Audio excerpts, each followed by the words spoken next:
इमरान खान के सियासी करियर में दो ऐसे वाक़यात हुए जिसने इमरान खान के एस्टैब्लिशमेंट के साथ जवाल में अहम किरदार अदा किया। ये दो वाक़यात दो साबिका DGISI से मुताल्लिक हैं। एक साबिका DGISI का नाम जनरल फैज़ हमीद है और दूसरे साबिका DGISI का नाम जनरल आसिम मुनीर है, जो मौजूदा आर्मी चीफ है। और इमरान खान के एस्टैब्लिशमेंट के साथ जवाल की कहानी एक DGISI यानी जनरल आसिम मुनीर को ओहदे से हटाने से शुरू हुई और दूसरी DGISI यानी जनरल फैज़ हमीद को ओहदे पर लगाकर और फिर उन्हें उसी ओहदे पर बरकरार रखने की कोशिशों के बाद शुरू हुई।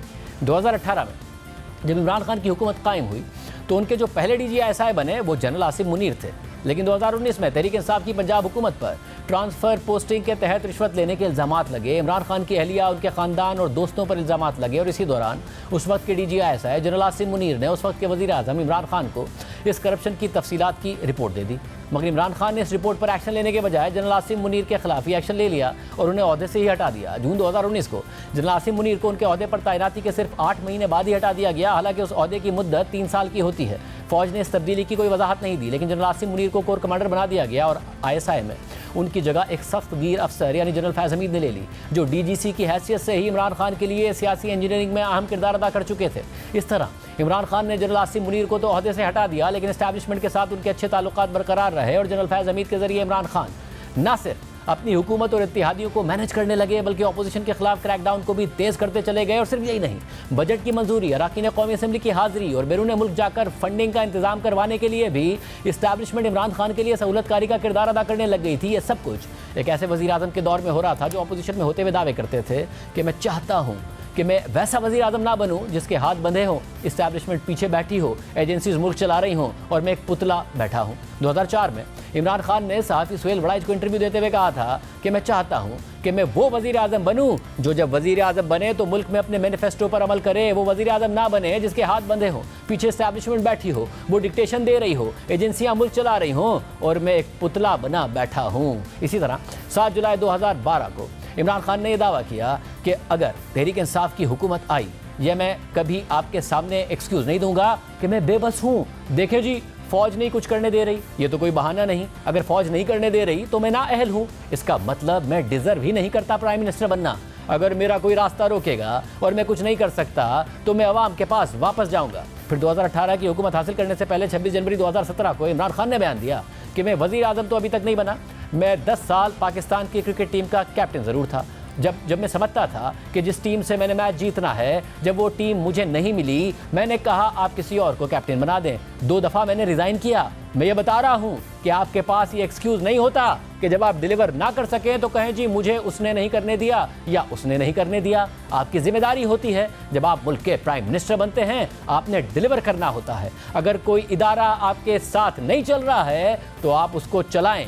अगर फिर भी नहीं चलता तो एक डेमोक्रेट के पास एक ही जगह होती है, आवाम के पास जाए। लेकिन बाद में इमरान खान ने खुद तस्लीम किया कि वज़ीर आज़म होते हुए उन्हें बजट इजलासों में अरकान को बुलाने के लिए एजेंसीज को कहना पड़ता था। 16 जुलाई 2022 को इमरान खान ने एक इंटरव्यू के दौरान एतराफ़ किया कि हमारे हाथ बंधे हुए थे, इत्तिहादी थे, ब्लैकमेल होते थे, बिल पास करवाना हो तो मिन्नतें करनी पड़ती थीं, अपनी एजेंसीज को कहना पड़ता था कि उनको लेकर आओ असेंबलीज़ में वोट करवाने के लिए। फिर 12 फरवरी 2023 को इमरान खान ने बयान दिया कि जो पावर इस जनरल बाजवा के पास थी वो सुपर किंग था, सबके ऊपर बैठा हुआ था, सारे फैसले उसके थे।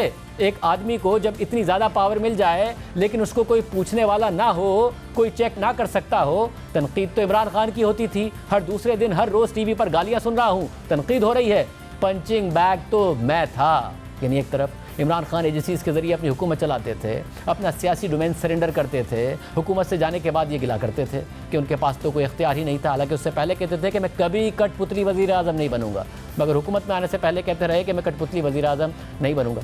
इसके बावजूद इमरान खान को इस्टेब्लिशमेंट की मुकम्मल हिमायत हासिल थी। मगर 2021 में एक बार फिर एक तनाज़ा खड़ा हुआ और वो मामला था नए DGISI की तैनाती का। उस वक्त यह खबर चली कि जनरल बाजवा ने वज़ीर आज़म इमरान खान से कहा है कि अगर आप जनरल फैज़ हमीद को आर्मी चीफ बनाना चाहते हैं तो उन्हें 1 साल के लिए कोई कोर कमांड करनी होगी। मगर इमरान खान ने जवाब दिया कि वो जनरल फैज़ हमीद को DGISI के ओहदे पर बरकरार रखना चाहते हैं, इसलिए रूल्स में तब्दीली करके ISI को ही एक कोर बना दिया जाए। और इस तरह इमरान खान रुकावट बन गए। उन्होंने जनरल नदीम अंजुम की तैनाती को कई दिनों तक इल्तवा का शिकार बना दिया। हर तरीके से उन्होंने जनरल फैज़ हमीद को ओहदे पर बरकरार रखने की कोशिश की, लेकिन जब बात नहीं बनी तो उन्होंने खुद DGI जनरल नदीम अंजुम का इंटरव्यू करने के बाद उनकी तैनाती तो कर दी, मगर इमरान खान और जनरल बाजवा के दरमियान इख्तिलाफात का आगाज़ हो गया और यहीं से इमरान खान का एस्टैब्लिशमेंट के साथ जवाल का सफ़र भी शुरू हो गया। वैसे तो मुल्क के वज़ीर आज़म का इख्तियार है कि वो जिसे चाहे DGI बनाए या रखे, मगर खुद इमरान खान ने तस्लीम किया कि वो जनरल फैज़ हमीद को DGI के अहदे पर बरकरार ही इसलिए रखना चाहते थे ताकि वो उनकी हुकूमत को गिरने से बचाएं,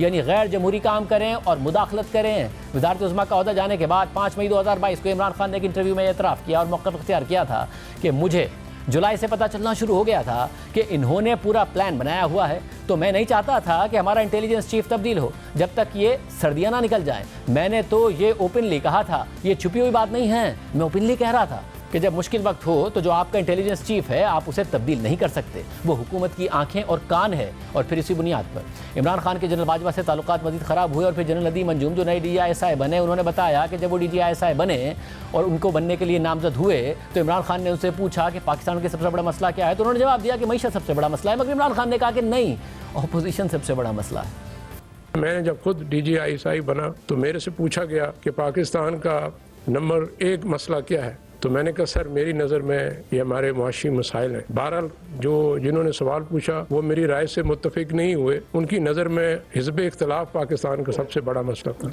इस तब्दीली के बाद इमरान खान के लिए सियासी मैनेजमेंट मुश्किल हो गई। जनरल बाजवा ने इमरान खान की गैर मशरूत सियासी सहूलतकारी से इनकार कर दिया, जनरल नदीम अंजुम ने जनरल फैज़ हमीद जैसा बनने से इनकार कर दिया और यूँ इमरान खान की हुकूमत के खिलाफ दबाव बढ़ता चला गया। अपने ही सियासी अराकीन आंखें दिखाने लग गए, इत्तिहादी बारगेनिंग करने लग गए। इमरान खान की हुकूमत कमज़ोर होती चली गई और 9 अप्रैल को उनकी हुकूमत के खिलाफ तहरीक अदम-ए-एतमाद कामयाब हो गई।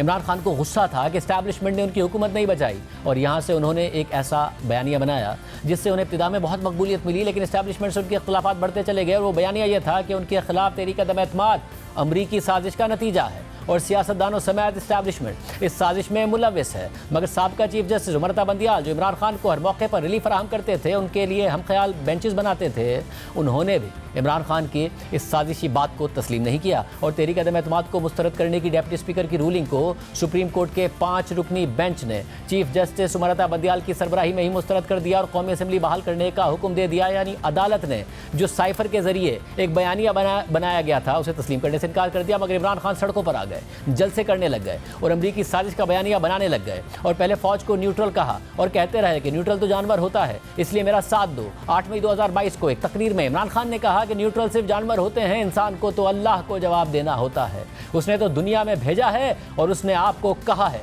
कि आखिरत में तुम्हारे से जवाब लूंगा। इसके बाद इमरान खान ने 2 अक्टूबर 2022 को कहा और एक तकरीर में कहा कि अगर आप ये समझते हैं कि कौम आपको माफ़ कर देगी कि आप कहें हम न्यूट्रल हैं, कौम नहीं माफ़ करेगी। अगर आपके घर पर डाका पड़े और चौकीदार कहे कि मैं न्यूट्रल हूं, क्या आप अपने चौकीदार को माफ़ कर देंगे? इसके बाद इमरान खान ने जनरल बाजवा को इस साजिश का हिस्सा करार देना शुरू कर दिया, यानी न्यूट्रल से बाकायदा तौर पर इमरान खान उन्हें गद्दार, जानवर, मीर सादिक और मीर जाफर कहने लग गए। 8 मई 2022 को इमरान खान ने एक जलसे से खिताब करते हुए कहा कि ये कौन थे मीर जाफर और मीर सादिक। मीर जाफर जो मुगलों के गवर्नर सिराजुद्दौला का सिपह सालार था, कमांडर इन चीफ था, उसने अंग्रेज़ों के साथ मिलकर गद्दारी की सिराजुद्दौला से, और मीर सादिक वो था जिसने टीपू सुल्तान से आखिर में जाके अंग्रेज़ों के साथ मिलकर गद्दारी की। एक तरफ इमरान खान जलसे जुलूसों में जनरल बाजवा पर तनकीद कर रहे थे, इल्ज़ाम लगा रहे थे, तो दूसरी तरफ इमरान खान की ख्वाहिश थी कि जनरल बाजवा फिर से उनका साथ दें, असेंबलियाँ तहलील करा दें और इलेक्शन का ऐलान करवा दें ताकि फिर से उनके इक़्तिदार का रास्ता हमवार हो। और ऐसा करने के लिए इमरान खान ने जनरल बाजवा पर मुसलसल दबाव बढ़ाना शुरू कर दिया।